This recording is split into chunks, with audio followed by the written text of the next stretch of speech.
inverting amplifier.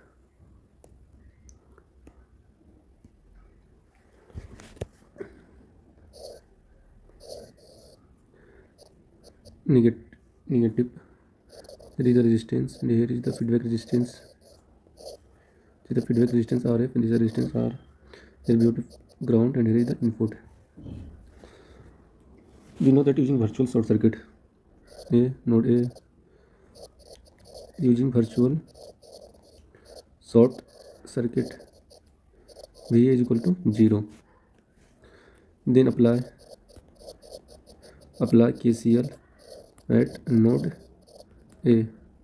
Apply करेंगे किसी node A पे क्या होगा, सपोज इधर से करंट I1, जैसे करंट I2, और then how to do the KCL I1 plus I2 equal to 0. I1 equal to VI minus VA upon R plus I2 is V naught minus VA upon RF equal to 0.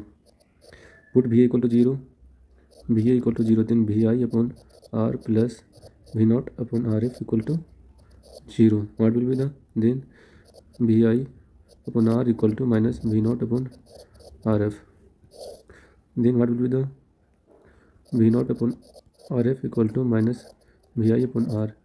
V naught equal to RF into minus VI upon R equal to RF upon R into minus VI. V naught equal to minus RF upon R into VI. This is the output voltage of the inverting amplifier.